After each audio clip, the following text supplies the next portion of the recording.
Asyhadu an la ilaha illallah. Nastaghfirullah. Nas'alukal jannata wa na'udzu bika minan nar. Asyhadu an la ilaha illallah. Nastaghfirullah. Nas'alukal jannata wa na'udzu bika minan nar. Asyhadu an la ilaha illallah. Nastaghfirullah. Nas'alukal jannata wa na'udzu bika minan nar. Allahumma innaka 'afuwun tuhibbul 'afwa fa'fu 'anna. Allahumma innaka 'afuwun tuhibbul 'afwa fa'fu 'anna. Allahumma innaka 'afuwun tuhibbul 'afwa fa'fu 'anna ya karim. Bismillahirrahmanirrahim. Alhamdulillahirabbil alamin wassalatu wassalamu ala sayidina Muhammadin wa ala alihi wa ashabihi ajma'in wa man tabi'ahum bi ihsanin ila yaumiddin. Wa uhayyikum bi tahiyyati ahlil iman wal islam. Assalamualaikum warahmatullahi wabarakatuh. Yang sama-sama kita muliakan segenap pengurus DKM Masjid Jami Ar-Rayyan, yang mudah-mudahan semuanya senantiasa dalam naungan taufik dan inayah dari Allah Subhanahu wa taala untuk terus istiqomah dalam memakmurkan masjid kita yang penuh berkah ini. Juga yang saya hormati para asatidz, para tokoh masyarakat, Bapak Ibu jamaah Masjid Jami Ar-Rayyan, yang mudah-mudahan kita semua, wabil khusus yang hadir pada pagi hari ini, dan juga keluarga kita, sanak famili kita, tetangga-tetangga kita, Allah jadikan kita semua sebagai penduduk Jannah Ar-Rayyan. Khusus untuk Ramadan ini saya ingin sampaikan kepada Bapak Ibu sekalian hadis-hadis yang berkaitan dengan bulan suci Ramadan. Ada kitab namanya Al-Arba'in Ar-Ramadaniyah. Ada 40 hadis ya. Ada 40 hadis yang diringkas oleh Al-Habib Segaf bin Ali Al-Idrus, yang semuanya berkaitan khusus dengan masalah Ramadan. Sebetulnya hadisnya banyak, tapi beliau ngambil 40 saja dalam rangka mengamali atau mengamalkan sunnah baginda Nabi Muhammad sallallahu alaihi wasallam, di mana kita disunnahkan untuk paling tidak menghafal 40 hadis. Ini kita telah bawakan kitab Al-Arba'in Ar-Ramadaniyah, kitab-kitab hadis-hadis pilihan. Ada 40 hadis di sini, semuanya berkaitan khusus dengan masalah Ramadan. Ini sengaja kami bawakan untuk kajian spesial Ramadan kali ini. Adapun fadilah dari kita membaca hadis itu sendiri, mungkin Bapak Ibu sering dengar Rasulullah Shallallahu Alaihi Wasallam pernah menyampaikan begini: Naddarallahu imra'an sami'a minna syai'an fa'addaha kama sami'aha farubba muballaghin aw amin sami'. Allah akan memberikan cahaya kepada wajah orang yang mendengar ucapan kami, yang mendengar hadis kami, lalu ia sampaikan sebagaimana yang dia dengar, nggak ditambahin, nggak dikurangin ya. Kalaupun mungkin ada tambahan-tambahan untuk menjelaskan makna, tambahan untuk menjelaskan arti hadis itu sendiri, sebagaimana diperbolehkan oleh para ulama, pakar mustalahul hadis, pakar ilmu hadis. Kemudian setelah apa fungsi dari ia sampaikan kepada orang lain? Fa'addaha kama sami'aha farubba muballaghin aw amin sami'. Dia bukan hanya mendengar dari Nabi, tapi juga disampaikan, diriwayatkan kepada yang lain. Kenapa? Karena bisa jadi yang disampaikan lebih faham daripada yang mendengar. Maksudnya ada orang mungkin ngedengar dari Rasulullah belum faham maknanya, dia sampaikan kepada orang lain. Orang lain yang mendengarkan hadis tersebut walaupun nggak langsung dari Rasulullah, tapi bisa jadi dia lebih faham maknanya. Ini diantara faedah kita mendengar hadis Rasulullah apa? Naddarallah. Allah akan mencerahkan wajah kita di dunia dan di akhirat. Untuk sementara ini di Ramadan ini kita akan membaca hadis Arba'in Ar-Ramadaniyah. Walaupun mungkin ntar waktunya nggak cukup buat kita baca 40 hadis, tapi setidaknya ada hadis-hadis yang bisa kita dengar dari sabda baginda Nabi Muhammad sallallahu alaihi wasallam. Hadis yang pertama ini diriwayatkan dari Abu Hurairah radhiyallahu taala anhu, dari Nabi sallallahu alaihi wasallam, yang artinya jangan ada satu pun di antara kalian yang berpuasa 1 atau 2 hari sebelum datangnya bulan suci Ramadan, kecuali jika memang dia adalah orang yang sudah mendawamkan puasa dan 2 atau 1 hari sebelum Ramadan tersebut berbenturan dengan puasa yang sudah menjadi wiridan dia atau dawaman dia, maka dia diperbolehkan untuk berpuasa pada hari itu. Hadis inilah yang menjadi dasar dalam madhab Syafi'i, di mana kita diharamkan berpuasa pada yaumus syak. Ya, apa itu yaumus syak? Hari ragu-ragu, tanggal 29 Sya'ban. Ya, tanggal 29 Sya'ban, di mana pada tanggal 29 Sya'ban tersebut sorenya itu ngelihat hilal. Ya, ngelihat hilal, atau tanggal 30 Sya'ban, ya, atau tanggal 30 Sya'ban. Walaupun tanggal 30 Sya'ban, misalkan tanggal 29-nya ini hilal nggak terlihat, berarti kan istiqmal tuh, kita sempurnakan jadi 30, jadi 30. Nah, kalau udah disempurnakan jadi 30, kenapa masih tetap diharamkan puasa? Masih tetap diharamkan puasa karena ada kemungkinan tanggal 30 Sya'ban itu sebetulnya adalah tanggal 1 Ramadan. Hanya saja hilal tidak terlihat pada tanggal 29 sehingga Sya'bannya kita sempurnakan menjadi 30. Akan tetapi larangan ini hanya bagi orang-orang yang enggak punya wirid dan puasa. Kalau memang dia punya wirid puasa atau dia punya qadha, ya, yang harus dikejar sebelum datangnya bulan suci Ramadan, maka dia tetap diperbolehkan untuk melaksanakan puasa pada yaumus syak. Seperti misalkan bapak-bapak udah dawam puasa Senin Kamis, ya, selama hidupnya atau selama 1 tahun belakangan ini dawam Senin Kamis, nggak pernah tuh ditinggalkan puasa Senin Kamisnya. Kebetulan hari Seninnya hari syak, tanggal 30.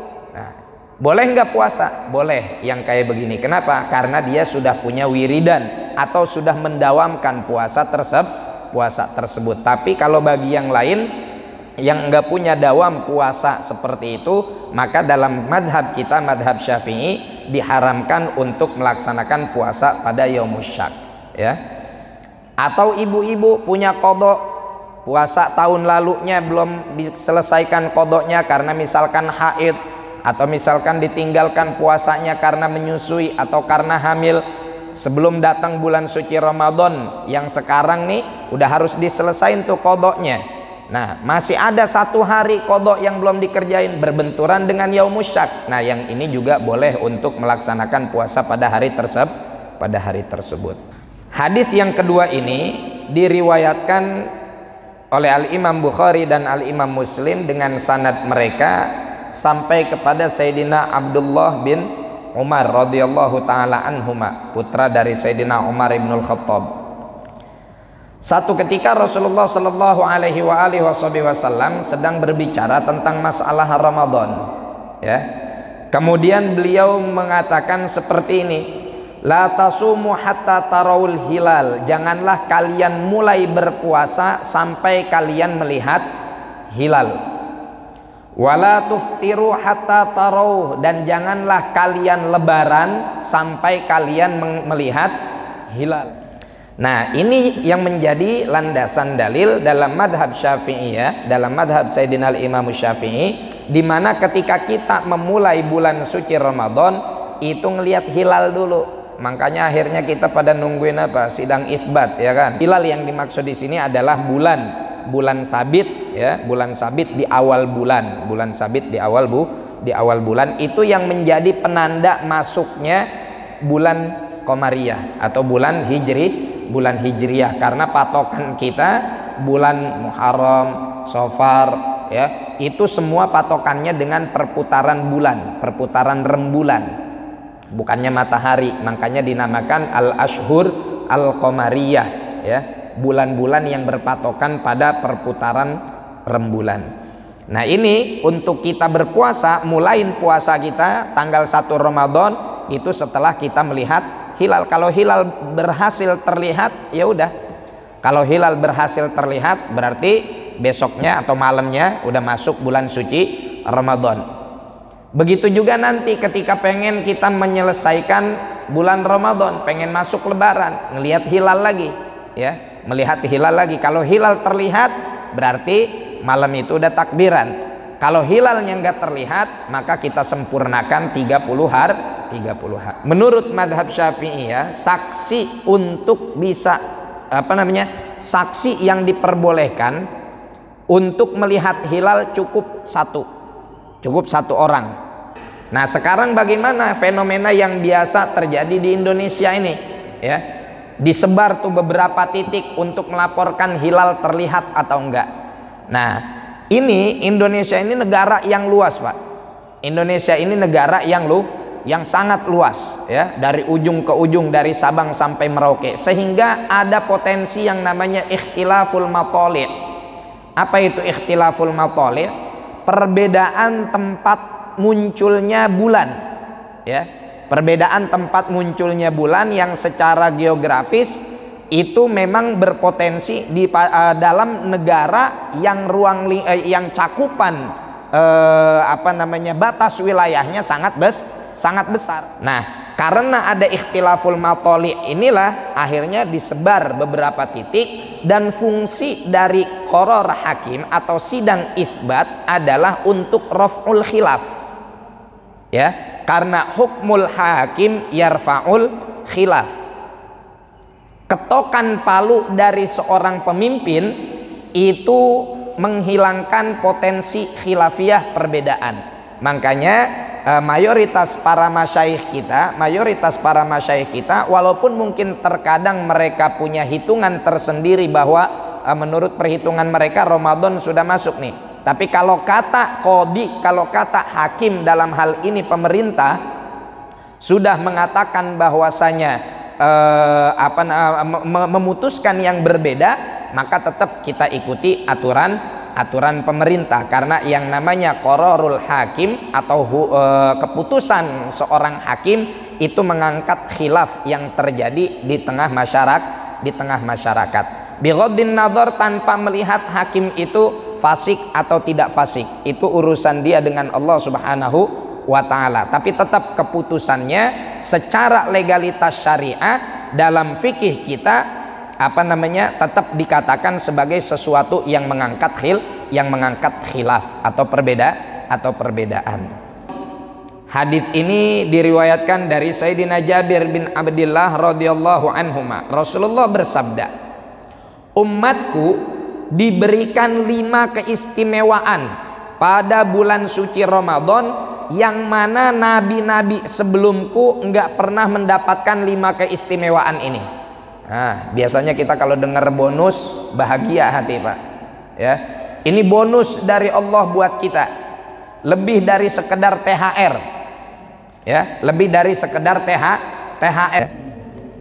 Apa keistimewaan yang kita dapatkan dari Allah Subhanahu wa ta'ala yang membuat kita berbeda dari umat-umat sebelumnya, ya? Keistimewaan tersebut ada 5 setidaknya dalam bulan suci Ramadan. Keistimewaan yang pertama adalah bahwa apabila telah tiba hari pertama dalam bulan suci Ramadan, malam pertama dalam bulan suci Ramadan, ya, karena masuknya bulan bulan Qamariyah itu, bulan Hijriyah itu dengan ghurubus syams, dengan terbenamnya matahari. Makanya kalau bulan Qamariyah itu tanggal 1-nya atau masuk hari barunya itu dengan adzan maghrib lah istilah kata, dengan terbenamnya matahari.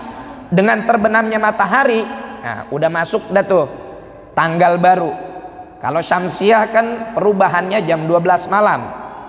Ya, kalau Syamsiah Masehi perubahannya jam 12 malam. Tapi kalau Qamariyah perubahannya itu bi ghurubi syamsi, dengan terbenamnya matahari. Malam pertama di bulan suci Ramadan kita mendapatkan keistimewaan berupa Allah Subhanahu wa taala memberikan pandangan kasih sayangnya kepada hamba-hambanya yang ia kehendaki. Nah, barang siapa yang mendapatkan pandangan istimewa tersebut, pandangan kasih sayang tersebut, maka Allah Subhanahu wa taala tidak akan mengadabnya. Artinya mengampuni dosa-dosanya. Tentunya pandangan tersebut diberikan kepada siapa? Kepada mereka-mereka yang di malam pertama bulan suci Ramadan mengisi malam tersebut dengan ketaatan kepada Allah Subhanahu wa taala, ya. Ini yang akan mendapatkan pandangan kasih sayang dari Allah Subhanahu wa taala. Ya kalau malam pertama bulan suci Ramadan udah langsung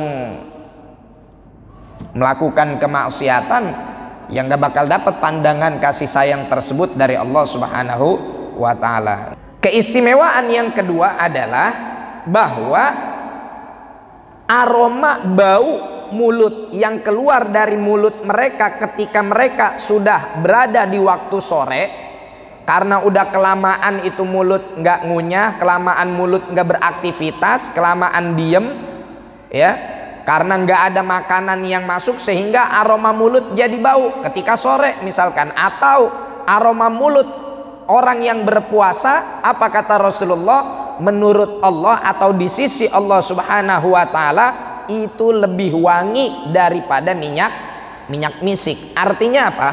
Bukan berarti bau mulut kita ini secara hakikat itu dibandingin minyak misik nih, ya tetap kalau kita bandingin dengan minyak misik yang asli itu lebih wangi minyak misik. Tapi maksudnya adalah aroma bau yang keluar dari mulut orang yang berpuasa itu justru adalah nilai kemuliaan. Oleh karena itu dari hadis ini menurut madhab Syafi'iyah dimakruhkan siwak setelah zawal, setelah tergelincirnya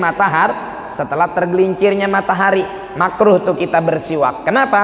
Karena di antara manfaat siwak adalah menghilangkan aroma bau dari mulut kita, ya. Kemudian kata para ulama dalam madhab Syafi'i, kalau seandainya siwak itu manfaatnya adalah untuk menghilangkan aroma bau, ntar dulu deh, di bulan suci Ramadan ini nggak usah dihilangin aroma baunya. Kenapa? Karena aroma bau tersebut, ya, bau mulutnya kita itu merupakan sebuah tanda, jadi saksi tuh terhadap amal ibadah yang kita lakukan kepada Allah Subhanahu wa taala, sehingga mendapatkan keistimewaan dan kemuliaan bahwa aroma bau mulut yang ada pada mulut kita itu lebih wangi daripada minyak misik. Yang ketiga, Masya Allah, yang ketiga ini lebih ajib lagi, Pak. Malaikat memohonkan ampunan kepada Allah Subhanahu wa taala buat umat Nabi Muhammad setiap hari, setiap malam, kagak berhenti 24 jam, ya, mohon kepada Allah Subhanahu wa taala mengampuni kita. Nah, ini jangan sampai kita juga keliru mengambil kesimpulan sampai akhirnya kadang ada orang pemikirannya tuh nyeleneh aja. Apa nyelenehnya? Nyelenehnya kata dia, ya udah, selama malaikat minta ampunan kepada Allah di bulan suci Ramadan, nggak usah puasa juga nggak apa-apa. Didoain ini sama malaikat, ya, dimohonkan ampunan ini sama malaikat kepada Allah. Ntar dulu, malaikat itu memohonkan ampunan kepada Allah Subhanahu wa taala. Nanti terserah Allah mau mengampuni apa enggak, dilihat oleh Allah. Malaikat memohon ampunan kepada Allah Subhanahu wa taala, kata Allah, oh ini nih yang puasa nih berhak dapat ampunan, yang enggak puasa enggak berhak dapat ampunan. Kenapa? Karena pada saat itu dia telah melanggar rukun min arkanil Islam, ya, melanggar satu di antara rukun-rukun Islam. Kalau tiangnya aja udah dihancurin, bagaimana bangunan bisa berdiri kokoh? Bagaimana bangunan bisa berdiri kokoh? Apalagi ibadah puasa ini adalah ibadah yang setahun sekali, ya, ibadah yang setahun sekali. Adapun yang keempat, di bulan suci Ramadan ini Allah bilang kepada surganya, wahai surga-surgaku, hai surga-surgaku, persiapkanlah diri kalian, bersoleklah kalian dandanlah kalian. Untuk siapa? Untuk hamba-hambaku, di mana mereka hampir saja beristirahat dari kemelut dunia untuk menuju rumah dan juga kemuliaanku. Jadi orang yang rajin berpuasa di bulan suci Ramadan, ketika mereka wafat, sifat wafat mereka itu adalah istirahat, ya, istirahat, ya. Makanya ada salah satu doa, waj'alil mauta lana rohatan, jadikanlah kematian bagi kami itu sebagai fasilitas untuk kami beristirahat. Dari apa? Minta abid dunia, dari lelahnya dunia, dari kemelut dunia, dari peliknya dunia, ya. Nah, istirahatnya kita di mana? Istirahatnya kita di surga, dari wakaromati, yang mana Allah sifatkan surga tersebut sebagai rumahku dan juga simbol kemuliaan dariku untuk hamba-hambaku, kata Allah, ya. Nah, ini diperuntukkan buat orang yang berpuasa. Jadi kalau kita milih di dunia buat capek karena melaksanakan perintah Allah, entarnya di akhiratnya kita nyantai, Pak, ya, nyantai, masuk surga murtah, santai, apa namanya, bisa istirahat dengan tenang, nyaman. Tapi kalau kita di dunia milih untuk nyantai, di akhiratnya repot. Aduh, di dunia nih kalau puasa lapar, ntar udahlah makan aja lah, aduh minum aja lah, ngeliat es kelapa tergoda, ngeliat warteg setengah tiang tergoda, aduh udahlah nggak usah puasa. Milih di dunianya dia hidup enak, ya, meninggalkan kesulitan-kesulitan ketika dia seharusnya berpuasa. Akhirnya siang hari Ramadan dia makan.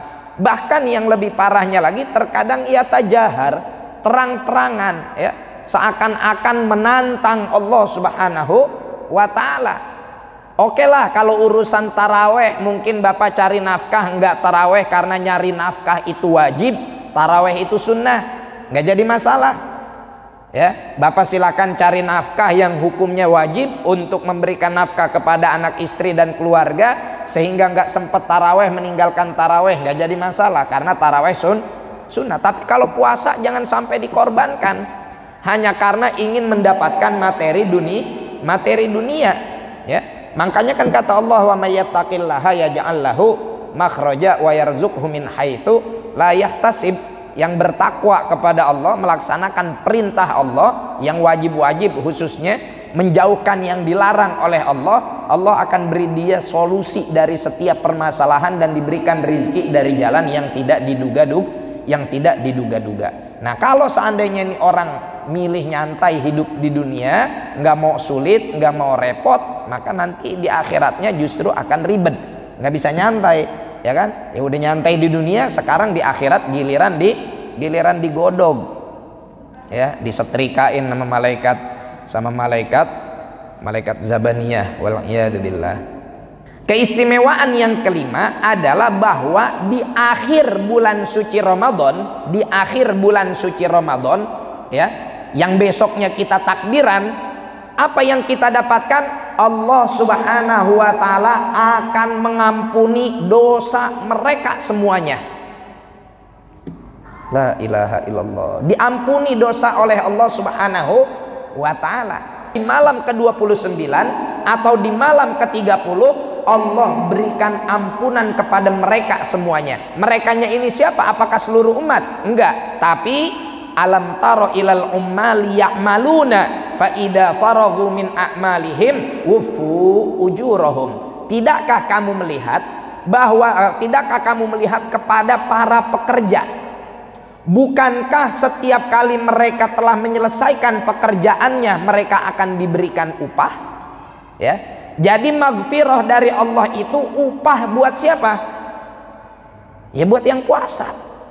Buat yang puasa, nggak puasa pengen diampunin, gimana ceritanya? Kecuali kalau memang dia taubat kepada Allah Subhanahu wa ta'ala. Tapi kalau cuma sekedar pemikiran dia dengan nyeleneh, dia mengatakan udah nggak usah puasa, tenang aja. Di dalam hadis Rasulullah bilang, Ini kadang-kadang orang yang apa namanya ya, mohon maaf, yang belajar di universitas tentang agama, tentang teks-teks atau literatur Islam yang sepotong-sepotong, sehingga katanya sholat nggak usah, cukup zikir. Kenapa? Karena Allah bilang wala dzikrullahi akbar, zikir itulah yang paling besar. Sholat nggak usah, cukup zikir aja. Sholat nggak usah selama kita nggak berbuat munkar. Kenapa? Karena fungsi sholat tanha anil fahsya iwal mungkar, mencegah perbuatan keji dan mungkar. Selama kita nggak berbuat keji dan nggak berbuat mungkar, ngapain juga kita sholat? Kan nggak ada fungsinya itu sholat. Nah ini kadang-kadang pemikiran nyeleneh itu ada tuh Pak, dari makhluk-makhluk yang kayak begini nih. Ini ada makhluk berpikiran kayak begitu nyeleneh. Ngapain kita puasa? Udah nggak usah puasa, ntar juga Allah bakal ampunin. Nah, yang diampunin siapa? Yang diampunin hanya orang yang melaksanakan perintah Allah. Karena ketika kita melaksanakan, karena ketika kita ini sebagai seorang hamba, meskipun kita beribadah, kadang ada aja cacatnya dalam ibadah kita. Makanya puasa tersebut kita laksanakan dengan harapan Allah berikan kita ampunan terhadap cacat-cacat yang ada pada ibadah kita, atau maksiat yang memang sengaja kita lakukan pada kesempatan yang lain. Bisa aja puasa kita kan banyak cacatnya ya. Sambil puasa sambil ngomongin orang, puasa sama puasa sambil belanja sayuran sambil ngegosip, puasa sama puasa tapinya aduh bohong, puasa sama puasa tapinya korupsi, misal ya. Ini cacat dalam puasa kita. Nah, harapan dapat maghfirah dari Allah Subhanahu wa taala besar selama kita melaksanakan perintah puasa tersebut. Kenapa? Karena kita ngerjain. Maghfirahnya ini adalah upah dari Allah Subhanahu wa taala ya. Ini pula lah yang kemudian menjadi filosofi atau menjadi dasar kenapa kita senantiasa mengucapkan doa di hari Idul Fitri, ja'alanallahu wa iyyakum minal aidin ya. Semoga Allah jadikan kita termasuk orang-orang yang kembali kepada apa? Kembali kepada kesucian dalam diri kita dengan harapan Allah udah ngampunin kita. Ya kalau sebulan penuh kagak puasa mah malu ngomong minal aidin. Ya, malu ngomong minal faizin. Semoga Allah jadikan kita orang yang menang. Ya, main bola kagak menang. Ya, yang main bola aja belum tentu menang. Ya. Kemudian al-haditsul khamis, hadis yang terakhir, hadis yang kelima, an Abi Hurairah radhiyallahu taala anhu, kembali diriwayatkan dari Sayyidina Abu Hurairah. Apabila telah datang bulan suci Ramadan, kata Nabi Muhammad sallallahu alaihi wasallam, maka apa yang terjadi? Futihat abwabul jannah, atau dalam riwayat yang lain futihat abwabul jannah, pintu-pintu surga dibuka. Ya, pintu-pintu surga dibuka, menandakan mulianya bulan suci Ramadan. Jadi saking mulianya bulan suci Ramadan, surga yang menjadi lambang kemuliaan dari Allah untuk hamba-hambanya yang beriman dan bertakwa, ya, itu dibuka. Allah aja memuliakan Ramadan dengan cara buka pintu surga. Ya, kita memuliakan Ramadan dengan cara apa? Buka pintu warteg setengah hordeng. Iya, setengah hordengnya diganti lagi sekarang pakai banner Isra Mi'raj. Ya. Jadi hordeng tirai wartegnya pakai banner peringatan Isra Mi'raj, ada foto kiainya, ada foto Habibnya. Ya, jadi seakan-akan Habib dan kiainya melegalkan pembukaan warteg di siang Ramadan. Aduh, ada itu yang kayak begitu tuh, Pak. La ilaha illallah. Wa ghulliqat abwabu jahannam, ya. Wa ghulliqat abwabu jahannam, kemudian pintu-pintu neraka ditutup-tutupin, ya, pintu-pintu neraka ditutup-tutupin. Wasul silatis syayatin, dalam riwayat yang lain wasuffidatis syayatin, setan itu dibelenggu di bulan suci Ramadan. Bahwa dengan puasa ini kita sedang berusaha kasrus syahwah, memecahkan hawa nafsu kita. Ketika kita bisa memecahkan hawa nafsu kita, maka setan nggak bisa lagi ngegoda kita. Karena justru yang menjadi musuh terbesar bagi diri kita adalah nafsu, hawa nafsu kita, bukannya setan. Karena Allah jelas-jelas bilang, inna ibadi laisalaka alaihim sultan. Sesungguhnya hamba-hambaku, kamu itu setan nggak punya kekuasaan untuk bisa menggoda mereka. Tapi selama ini setan berhasil ngegoda kita lewat jalur mana? Lewat jalur hawa nafsu. Makanya kata Rasulullah, inna a'da'ik nafsukallati baina jambaik. Musuhmu yang paling berbahaya adalah hawa nafsumu yang ada di dalam dirimu sendiri. Ketika dengan kita berpuasa, ya, puasa itu salah satu riyadhah. Kita olahraga, latihan untuk mengekang hawa nafsu kita. Kalau hawa nafsu kita sudah mampu kita kekang, maka seakan-akan setan itu terbelenggu, nggak bisa lagi dia godain kita. Itu makna diantara makna wasul silatis syayatin atau wasuf fidatis syayatin. Setan itu dibelenggu. Ada lagi yang maknanya memang secara hakikat setan ini dibelenggu di neraka, ya, diikat, ya, diikat di neraka. Terus kenapa masih ada yang nggak puasa? Apakah tergoda oleh setan? Enggak. Satu, karena memang hawa nafsunya lah yang menggoda dia untuk nggak puasa. Dua, kalau enggak ya emang dia setannya, ya. Kalau enggak terbelenggu oleh hawa nafsunya, kalau enggak emang dia setan, emang dia setan. Bismillahirrahmanirrahim. Fatihah. A'udzubillahi minasyaitonirrajim. Bismillahirrahmanirrahim. Alhamdulillahirabbil alamin arrahmanir rahim maliki yaumiddin iyyaka na'budu wa iyyaka nasta'in ihdinas siratal mustaqim siratal ladzina an'amta 'alaihim ghairil maghdubi 'alaihim waladdallin amin. Subhanakallahumma wa bihamdika asyhadu an la ilaha illa anta astaghfiruka wa atubu ilaik. Kurang lebihnya saya mohon maaf. Assalamualaikum warahmatullahi wabarakatuh.